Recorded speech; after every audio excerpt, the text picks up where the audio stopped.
Hey, this is Kyle Crawford from Strong Dads. Strong Dads podcast would love to thank the Crimers Beer House for coming alongside of us. The Crimers Beer House was started in 1982 by the Crimer family, and since that time, they have definitely become a Cincinnati favorite.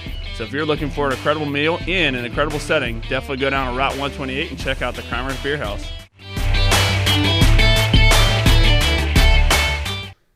Welcome to Strong Dads. Hey, this is Merle Hutchinson sitting here with Kyle Crawford, and we have a special guest That we in do. the house. In the house. Yes. Tyler, how are you? I'm good. How you guys doing? Good. So we are welcoming today in the Strong Dads podcast, we are welcoming Tyler Schmidt. And I'm glad you actually said the Strong Dads podcast. Last show, you said Rock Solid Family. Hey, I've got a lot on my mind. Just saying. I got a lot on my mind, and one of them is keeping you in tab. So just straighten up.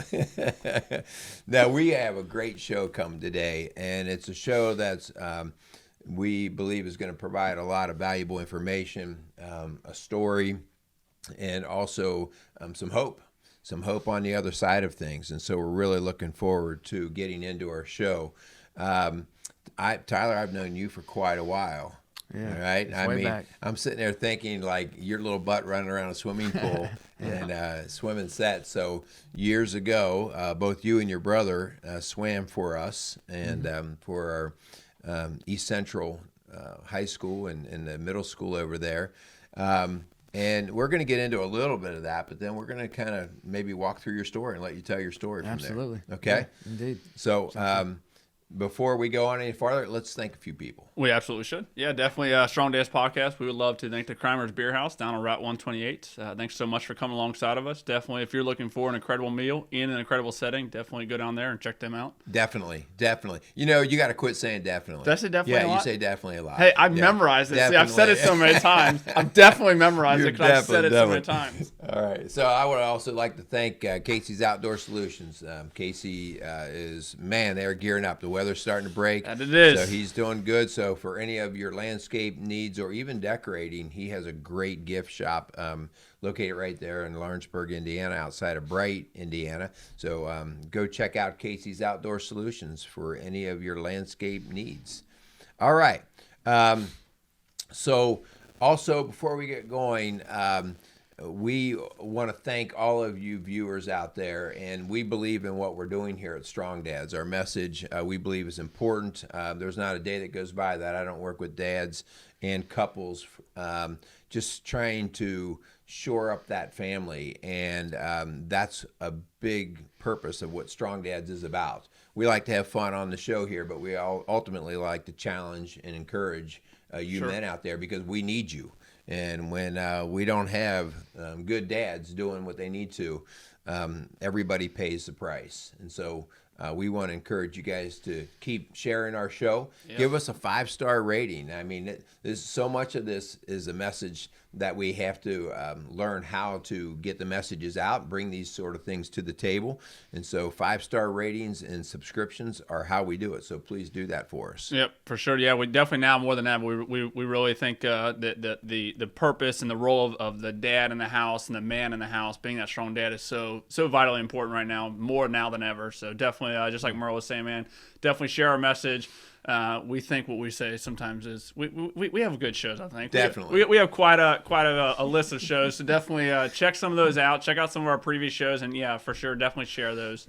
All right, good deal. Definitely. Yeah. That's it. Definitely. Again. I'm gonna tee you up. I'm gonna All right, tee so you up. in the comment section, say how many times I said definitely. No, don't do that. If it's a drinking game, you guys aren't gonna make it past the first 5 minutes. Unbelievable. You're definitely a jerk today, Merle. That's good stuff. All right, so let's get to the reason for the season here. Tyler, we want to thank you for coming in. So, Thank you. Yes. Tyler, how about we start with you just kind of opening up with a little bit of your story, okay? Like I started with just talking about knowing you as a little kid as a swimmer, okay? But you and your brother both kind of fell out of the swimming world. And, you know, I had heard... because you guys were talented swimmers. Like you were oh man, these are some of the up and comings. Mm-hmm. And we had our eye on you guys.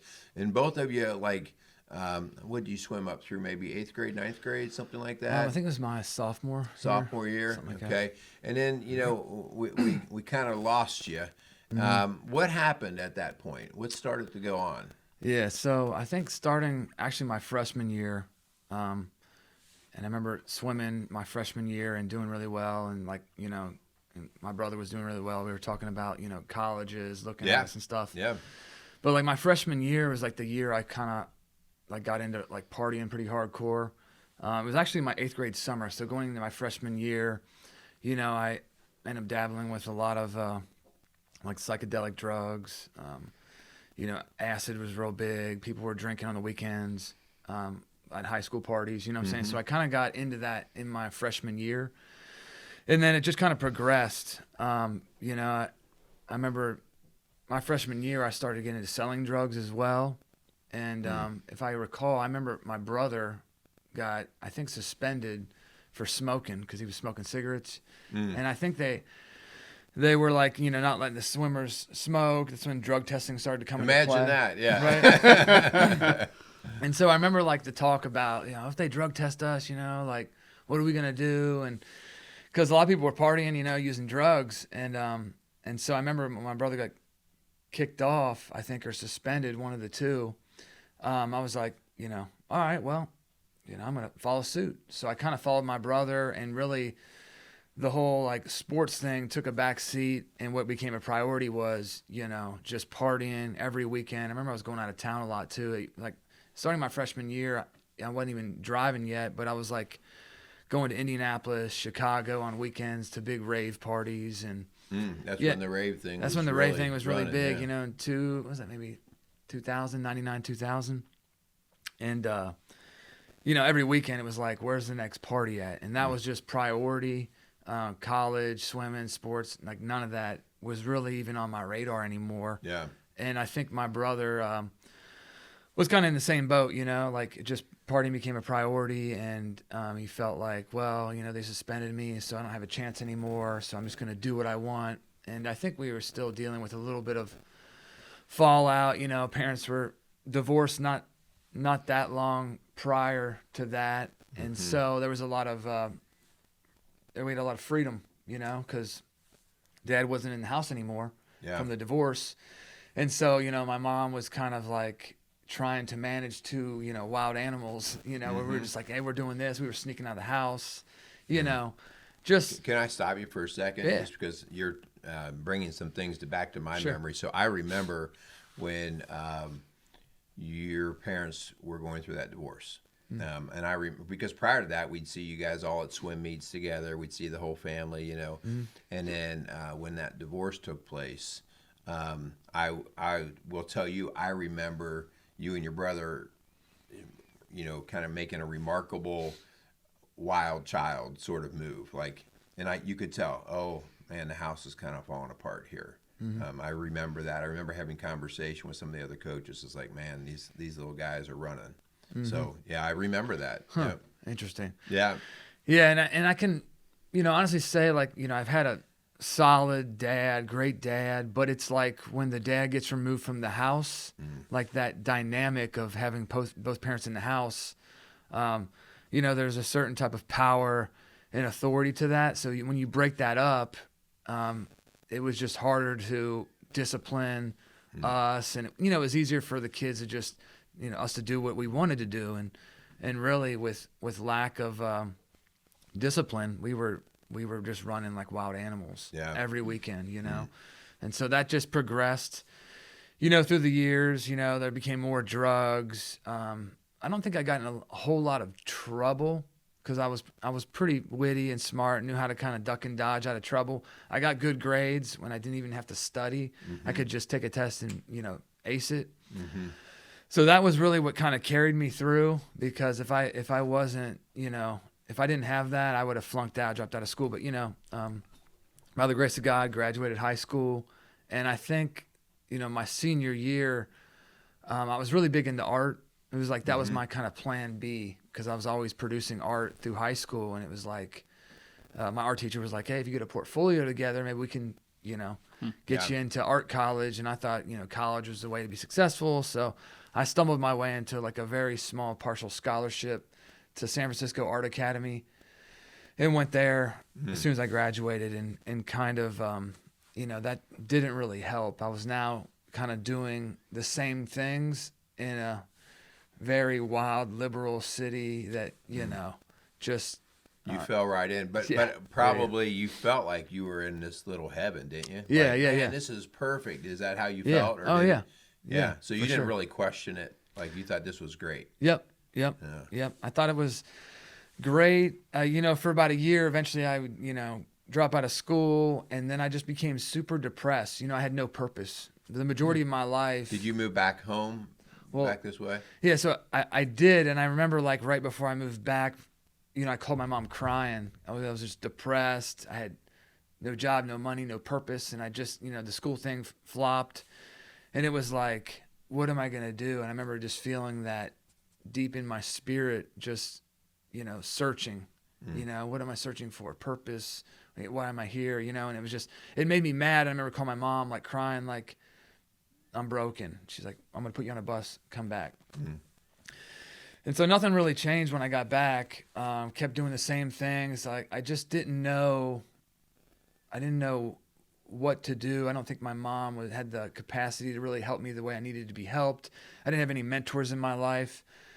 I think me and my dad were a little bit on the outs because, I think he was upset that I, the college thing kind of flopped. And then I remember like sleeping and drinking like every day. My mom walked in like, I set you up with a appointment for the recruiter at the Air Force. And I was just like, I was never that guy. Like, let's do the Air Force. My dad was in the Air Force. I think that's maybe why she chose the Air Force. And I was just like, all right, I'll talk to this guy, So, it was shortly after that, I talked to the recruiter. They tell me what I got to do. And I'm kind of like, I'm thinking, he's saying, free college. I'm thinking, okay, maybe that's my way back to purpose, the free college piece of the military. Travel the world. I'm like, I want to travel the world. So a couple things he sold me on. I didn't have a job locked in. They like kind of chose my job in that process. And they made me like a cop. So, I skirt through basic training. I turned 21 in tech school. And now I'm like legally able to drink, and that was just. So can I stop you for a second? So in the process of getting into the Air Force, were you clean, or were you still dabbling in all the drugs and stuff? Yeah, I was still dabbling. I remember going up to the like MEPS where you kind of check in and do the tests, and I was clean for the drug test, but kind of up until there, it was like difficult. Like they told me I had to be clean, so it was still dabbling, but I was able to kind of maintain sobriety to pass the little test.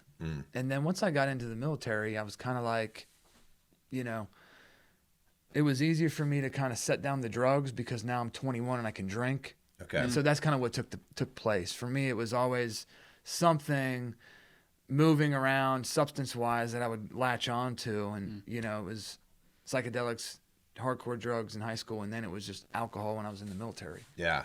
Wow. And now the military is telling me, work hard, play hard. You can drink and party because you're working hard. Yeah. So for me, that was like the green light to just... Drinking's pretty accepted in the military culture, isn't it? Yeah. And then my base, it was 18 to drink. Yeah. I don't know why. It was a little base in Mississippi. They were like, they finagled the law on the base to where if you were 18, you could drink. And so, add a bunch of young kids in the mix with that. Party, yeah. It was, yeah. And at this time, you were 21, you said? So Yep. in the Air Force, you said you were 21, right? Yeah, I got to my first base. I was 21. Shortly after that, I got into some trouble, and they, kind of demoted me, took a stripe, and we're like, we're gonna straighten you out, and we're gonna send you to Iraq. So then they sent me to Iraq, and I was working like in this Iraqi prison camp. Did that for like 8 months. Came back, started dealing with like anxiety, kind of PTSD stuff that I'd never experienced before. And then I would just drink to medicate that. Did you drink when you were over in Iraq? No, Okay. no. You were drug-free, alcohol-free pretty much in Iraq? Yeah. Okay. Yeah. And Iraq was, it was a very kind of wild experience. A lot of stuff that I'd seen I'd never experienced before. And just the culture and, working in a prison, you see a lot of just kind of wild stuff in general. But I was, sober-minded and really, took my job seriously and had purpose out there, Yeah. So I kind of felt like I was on target, like in life out there. When I came back, the ground beneath me felt like it was shaking again because I wasn't important anymore. I was, hey, you're the little, low man on the totem pole who got in trouble not too long ago, and here, go patrol the base. I had like kind of really no authority anymore, kind of, so to speak. Yeah. And so that kind of weighed on me, that the drinking would progress. I would get a DUI after that, shortly after that I got out of. And then they deployed me again. And then the base I went to the second time, it was in Qatar, and you could drink 3 beers a day. My job was to work the front gate of the base, and I knew all the foreigners that worked the bars, so I got, really drunk one day and went into, a female's room, and you're not allowed to go into the opposite sex's room over in the Middle East. It's like a big deal. And they stroked me with an Article 15. That was my second one. And when I got stateside, they just booted me out. Oh, dishonorable discharge. No, it was a general with honorable conditions. Okay. So. Wow. So a total of about 2 years? Yeah, it was about 3.5. About 3.5 years. Wow. In there. Okay. Wow. Yeah. That's a whole life worth living there. Jeez, I know. golly, you've I'll done be real. a lot I there. didn't even really know. In saying that, I kind of remember you went to the Air Force, but really I didn't know that whole story at all. That's amazing. Yeah. Okay, so we're done with military. Yeah, You're back out in Indiana, I'm guessing. Let's see. Yep. I came back to Indiana for a little while. Again, I felt this no purpose. What am I doing? Kind of like when I got kicked out of college and I'm in San Francisco. It's like, what's going on? Where am I going? I was kind of depressed again. For a short year, right after I got out of the military, I went overseas to take this contract job where I worked security on this little island called Ascension Island, and everybody just drank and fished all day. And I was looking for this tax-free money overseas because I had a top secret clearance from being in the military, and it never really panned out. I didn't really save a lot of money like I thought I was going to, and my drinking just progressed hardcore. I came back, got another DUI, and now I'm on probation, and so right around this time, back to the purpose thing, is like a theme that kept permeating through my life. And I thought, well, if I just have the right job, I thought it would be the military. It wasn't the military. It's like, maybe I just need to get this right job, and I'll feel like I have purpose and I'm on track in life. And so I tried really hard to get this job at this particular bank, just because, I thought, well, a bank, you must be important if you're working at a bank. And so I get this job, and now I'm drinking and dabbling with, the drugs again, because I'm not being drug tested, and heroin started to be flooded in Cincinnati. This is probably 2008, 9. Okay.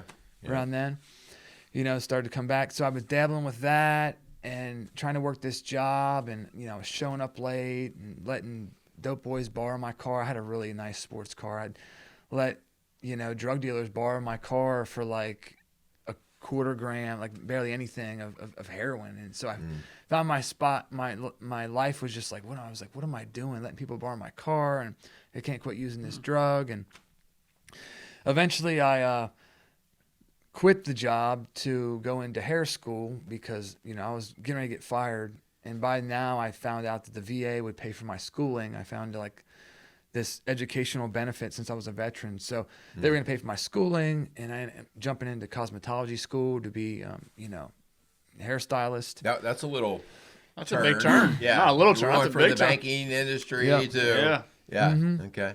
And so I was always cutting hair, and I thought about going to barber school, but I thought, well, let me check out barber schools and cosmetology schools. And when I went to the cosmetology school, there was tons of, beautiful women. And I remember the teacher said, hey, these girls in here, are asking about, you should go here. And I was like, bet. So, All right, I'm in there. Before it was going to be the bank because I was going to make money and have a little power. Now there's women. Yep. Yeah.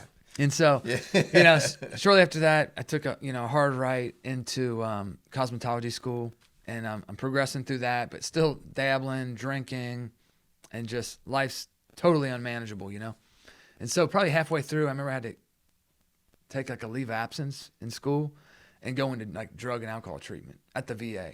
Oh, wow.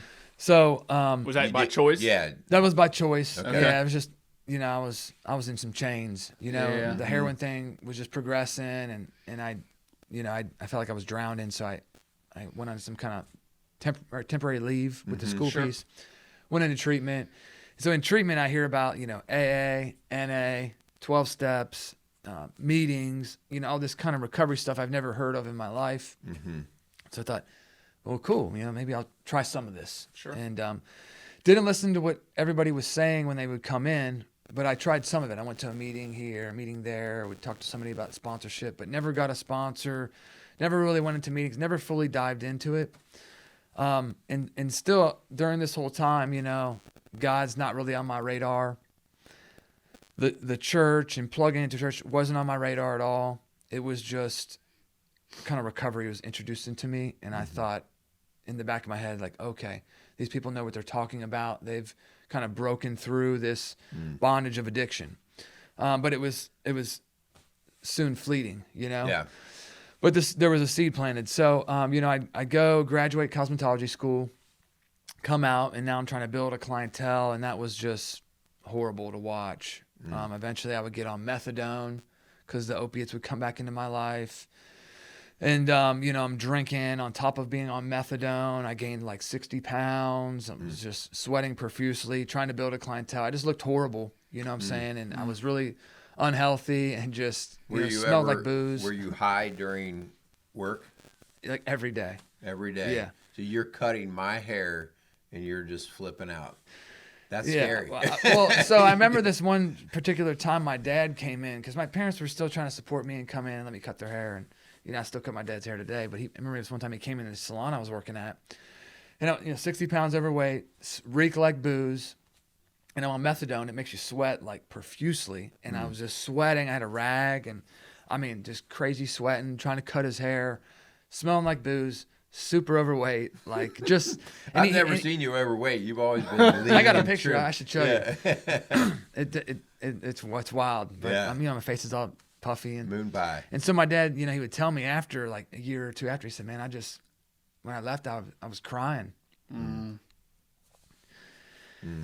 Well, through everything, obviously we're here with Strong Dads. Through everything, I know earlier you had talked about how you and your dad kind of were, weren't seeing eye to eye, mostly because of what you were kind of getting into.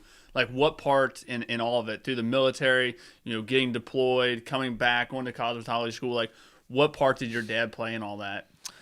So my dad would write me letters, and he would always stay the same. He'd write the same deal. He'd share the gospel with me every time.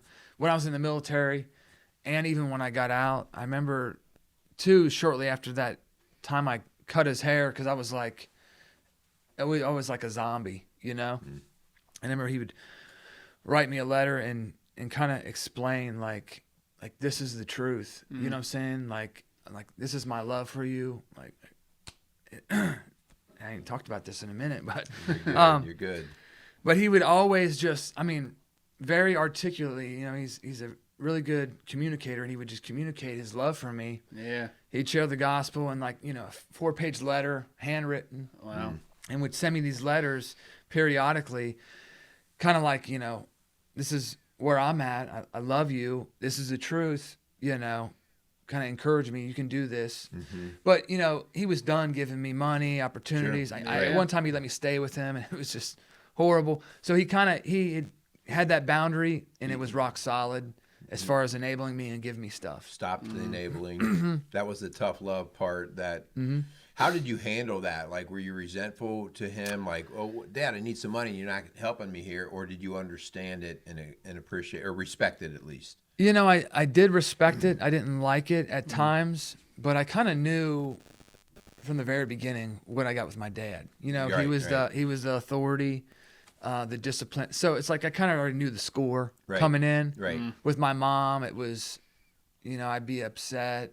But I knew I could manipulate her. You could manipulate Mom just Yeah. because she had the emotional heartstrings to you. And, yeah. Yeah.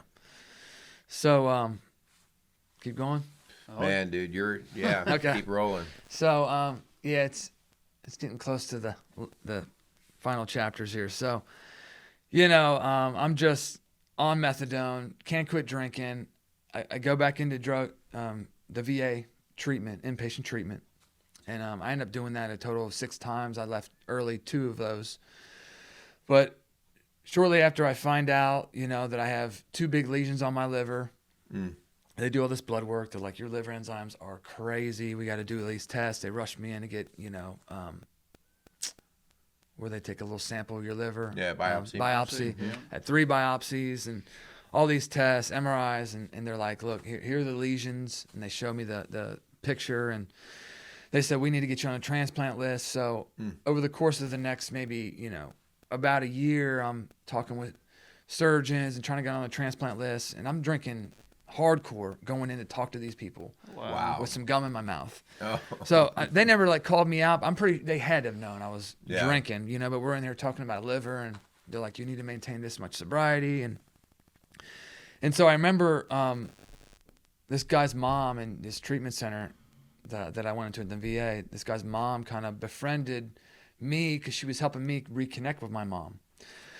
And we all became kind of tight, and this lady invited me to like a prayer meeting, I guess, from this prophet from Canada would come down once a year and meet at this house with all these people kind of up north, kind of close to Dayton. And I guess he would prophesy, and I never knew none of this meant, or a prophet or nothing, But they were telling me, and I was like, all right, cool. Like, the guy from Canada, I guess I'll come hear him. He's going to talk about America and pray for people. So she invited me to this little house meeting, and I get there, and the guy, he's just super anointed, like next level. He would just look at me, and he said, son, do you want to live or die? And I was like, does he know about my liver? And then I was like, what does he mean? Do I want to live or die? Like, it just blew my mind. And then the lady like chimed in right away, like, can I tell everybody why I brought you here? And I'm like, yeah, sure. So she began to tell him about my liver and all the, treatment stuff, and, just kind of a little bit of my story. And so the guy led this prayer. It was about 2 hours long, and there was like 20 people, probably 10, it was like 10 women, 10 men. And he had like all the men touch the front of me and all the women touch my back. And it was like 20 people praying in tongues for like 2 hours. Oh my gosh. Wow. And so this guy would walk around as they were stop. Sure. Was that weird? Or is that like... Well, I'd never heard anybody pray in tongues up until then. It was a little awkward, but I was broken. I was kind of open. Okay. Yeah. I was... I never had really a tangible encounter or an experience with God, but I kind of heard a lot of people talking about, the power of prayer, this, that, power of God. Just never knew how to identify and connect with that. And so now these people are praying over me. I'm pretty open to, hey, I'm sick. I got this chain around my neck of addiction that I can't snap out of. And these people want to pray for me. I'm like, okay, let's do it. Yeah. So as I was open to that, and as they're praying, the guy would walk around and kind of do these like hand motions, and and swipe the air and pray in tongues and kind of and lead it, I guess he was doing. And so after it, he said, son, the hands of Jesus have removed this from your liver. You'll see what I mean by when you go to your next test. So probably 2 weeks later, I had a test already set up. It was an MRI, and I was drinking hardcore before I went in for the MRI. And what was kind of weird was there was a guy who was praying for me at the VA. And I'm like, what are you doing here, man? Hey. He's like, oh, I work here. I was like, really? And I just thought that was like so odd. So I kind of became friends with this guy a little bit more. And to this day, I see him here and there. He still works there. And, he's just a radical Christian, travels the world and works at the VA. Like he's off the chain, but a great guy, and so I talk with him, and then I go get this test, and then a week or two later, I go in to talk to the doctors, and they're like, well, we think you were moving. We want to do another test. So they do another test, and I go back, and they're like, well, we really don't know what to say, but No way. but there was these 2 lesions on your liver, and now we can't find either one. And I was still drinking, Yeah. hardcore. Yeah. Like I didn't change up, Wow. And so I was like, yeah, I know what happened. I'm like, I got prayed for, and I'm telling this lady, and she was like, okay. Yeah. And so that doesn't match my science. right. Yeah, right. And so, you know, I left the VA, and you would think I would just, you know, be like, you know, thanks God, Drop Yeah, to your change. knees. follow yeah. God. None You of went that, out none of by that a bottle, happened. didn't you? None of that Yeah. happened. None of that happened, you know, and so, you know, shortly after I got a third DUI, and then 30 days later got a fourth DUI, and that just humbled me hardcore. And I remember even after that, I was staying in like a client of mine, this, you know, older lady, just who I could manipulate. I was like, hey, let me stay with you for free. I'll do your hair. Like living in this, you know, lady's basement, like doing her hair for rent, just manipulating. I was trying to do hair to make money, had no money, was always drinking every day. Now it was just darker and darker and darker. And I'm just like, what am I doing? Like, you know, sleeping most of the days. And I remember I'm trying to deal with these third and fourth DUIs. I had an attorney. And so, you know, I'm with my mom's going to take me to meet the attorney to go handle this, you know, court case, and it's not looking good at all. And I remember telling my mom's like, you know, you smell like booze right now. We're going to court. And, you know, and I was drinking, going to court for third and fourth DUIs, you know. And I remember just kind of cussing my mom out in this lady's living room, like, you know, just leave me alone, you know what I'm saying? Just go, you know, which was so out of character, not like me, but it was like kind of what I've become, you know. And just totally just spit venom at her and was like, get out of here. And she would leave. And, you know, eventually I would, they would sentence me. And I remember the judge was like going to let me go to Teen Challenge initially because my brother went there. And by now my brother had gotten clean. He had went to Teen Challenge for, you know, a year. And I was kind of like a year behind him. And so he came to court. And they were kind of like, you know, all right, we'll let you go to Teen Challenge. So I get to Teen Challenge, and, you know, it's a lot of God talk. And, you know, I had been healed by then, my liver, and I'm kind of like open to God. And still had no prayer life. Was at Teen Challenge, kind of walking through the steps like they make, you know, everybody kind of do certain things, just checking the boxes off, going through the motions. You have a pretty good pattern of doing that, being able to check the boxes to Right. kind of make it look right, but there's still that manipulation going on, I'm hearing. Yeah, there very much was. But there was a part of me, I remember like just crying profusely with people that were praying for me because I wanted change. And I just didn't know. Maybe it was like the inner being of me that was still trying to manipulate and play the game. But there was a part of me that wanted to break free, find God, and be authentic and serious and move in the truth. It was just, the battle was on. It was at Teen Challenge for 30 days. And after 30 days, I, you know, would sneak away I had to go get a physical. I'd sneak away, go to one of those payday loan places, get money. It was just crazy. Get money, go cop dope, bring it back. Boom, got really high. They caught me, kicked me out. And like the next day I had to go to court to tell them how good I was doing at Teen Challenge. Oh, wow. And so, you know, I tell the courts this.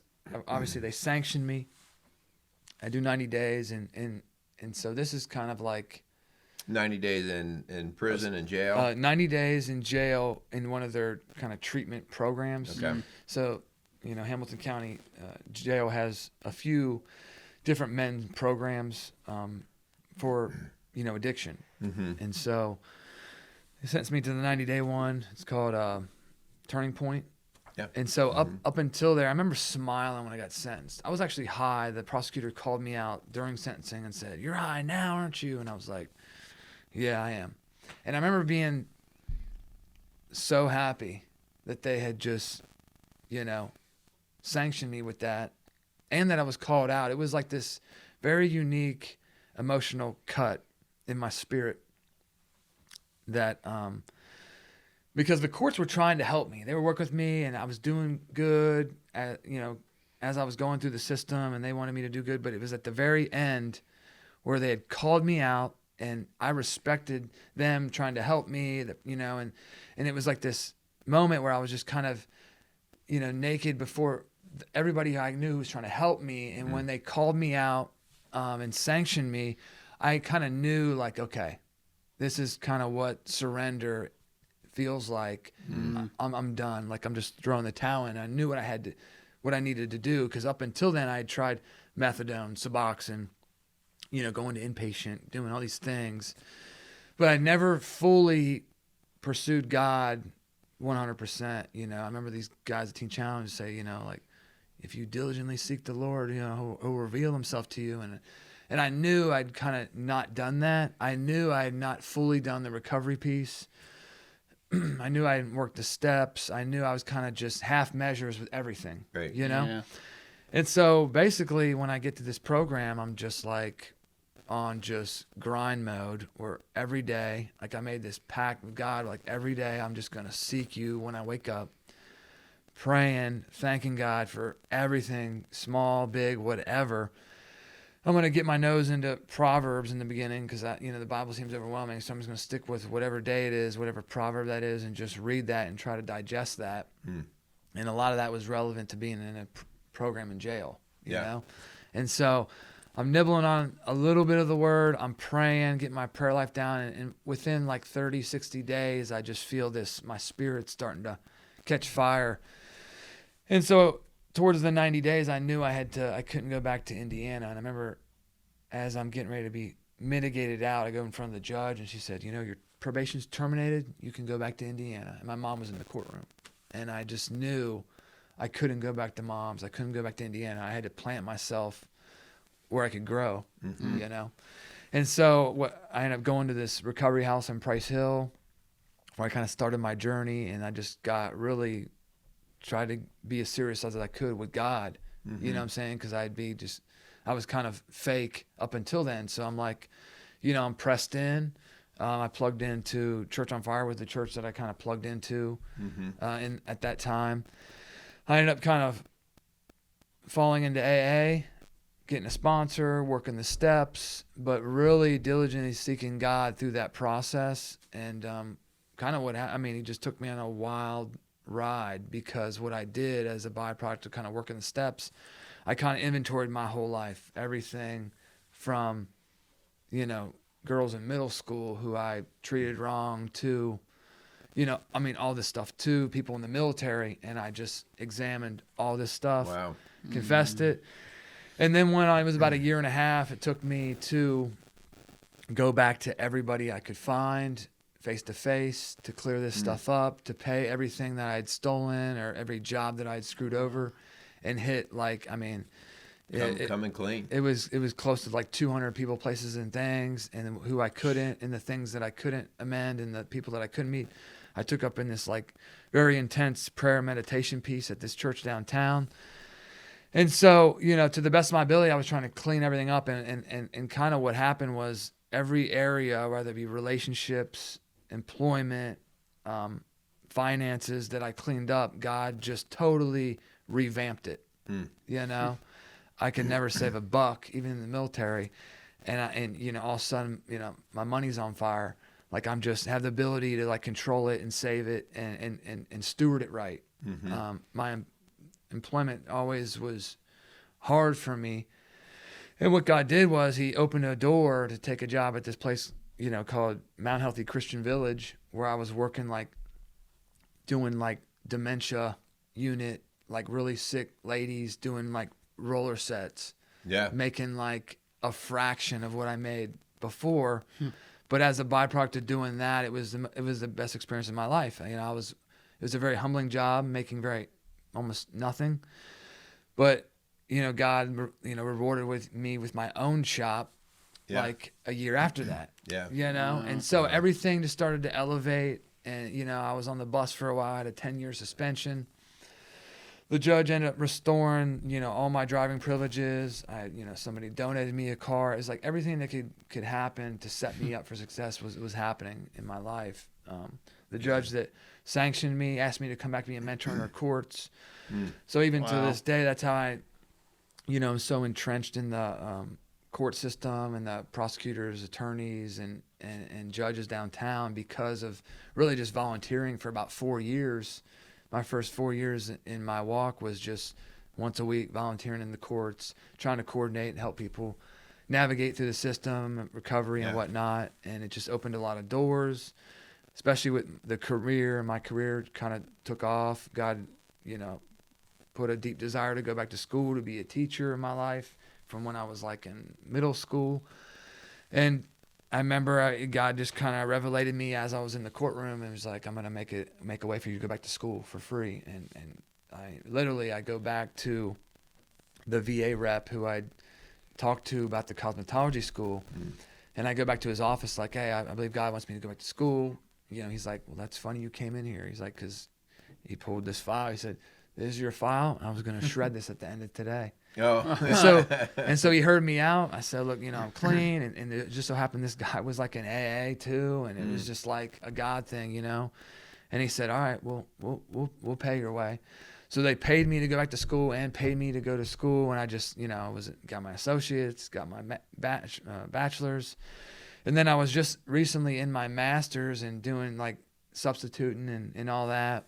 And God just totally opened like a big door to take a really cool job and kind of what I'm doing now, just coordinating a lot of treatment for people on a day-to-day basis in Hamilton County. Wow. So, yeah.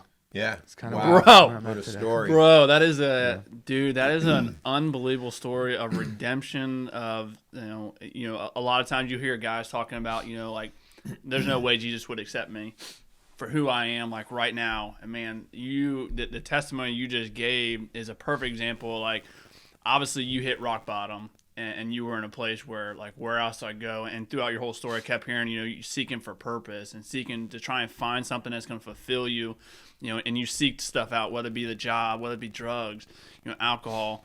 And man, at the end of the day, you just came back and man, what a story, dude. Like, yeah. I mean, and it's yours too. I mean, that's it, man. Awesome. So, just for you guys out there listening, what we're going to do is we're going to run a part 1 and a part 2 to this show because your story by itself is a show. Okay, and it's a show of a lot of different things. But there's another part to this because what still has to come is we haven't talked about yet, and we're going to get to that. That'll be part 2, but. There's a couple of things, and then we do want to wind down here, and that is, like you just said, Kyle, purpose. I never really had purpose, and when I didn't have purpose, I was floundering. I was doing the drugs, the alcohol. The other thing was that really stuck out in my mind was the consistency of your dad. Even at the divorce, which that's when things blew apart, or definitely contributed. Started the domino effect. Okay. And I know your mom and your dad, and I love both of them. But your mom is just like that loving person. She wants everybody to feel good. So I can see you manipulating her and it working. But I know your dad, man, he's a man of few words, but he hits pretty straight. And so I can see that now as you're talking about that, like the value of what a dad adds in this situation is huge. The last thing that really hit my mind, and every one of us men struggle with this. You said surrender. Pride keeps me from surrendering. Yeah. All that manipulation that you were doing is like, no, I got this. I can work this. I'm going to work it to my way. I'm going to spin it my way. It's my pride. It's my arrogance. And the idea that you finally said, surrender. This is what surrender looks like. Most of us really don't have a clue. Even though I've surrendered to Christ, I still find myself dealing with my pride.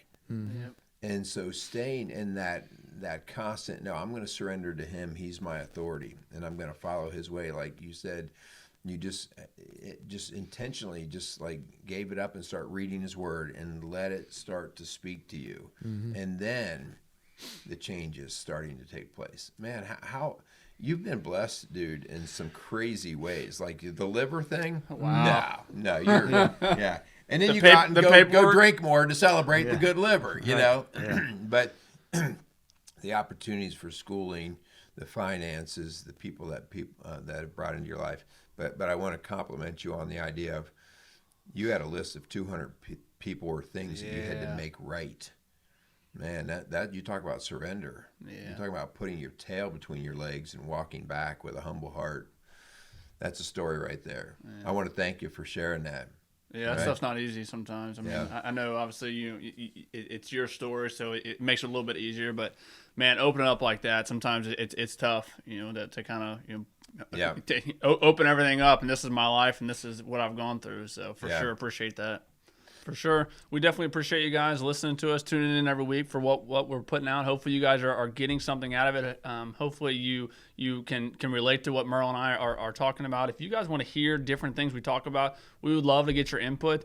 Definitely reach out at Rockstyle with Families. I know Merle and Linda, if you guys are going through stuff, man, reach out. Seek that wisdom. Seek that help from people who have been there before. Like, man, reach out. Rockstyle Families would love to help you out. I promise you would.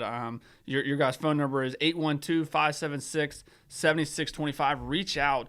Man, seek that wisdom. So good. So definitely do that. Thanks so much again for Crimer's Beer House and for Casey's Outdoor Solutions for coming alongside of us. We really appreciate you guys. We just did a little brainstorming session. Got some good shows coming up. So we got some good ones coming up. We're really excited. One of the things that I also just want to remind all of our viewers out there, our listeners, keep doing your thing on the podcast platforms that you do. That's awesome. Give us a 5-star rating. Also, with us being new on YouTube, we need subscribers. And so if you're listening or watching the show on YouTube, please just hit the subscribe button. This is part of that strategy of building the audience so that when people go to search, it's more likely that our shows will come up. And so we need your help to do that. So we got to get the subscription numbers up. That's our challenge. So you go out there and subscribe. Absolutely. Close this up, dude. Heck yeah. Really appreciate you guys. Go out there. I'd like to welcome Casey's Outdoor Solutions as a new sponsor to our podcast. Casey's is a premier garden center and gift shop located in Lawrenceburg, Indiana. Casey's offers a wide selection of plants, landscaping materials, home and garden decor, and gifts for every occasion. Casey's is committed to providing exceptional service, a unique shopping experience, and value to every customer. Stop in and see what makes Casey's so unique. Located at 21481 State Line Road, Lawrenceburg, Indiana, or call 812-537-3800.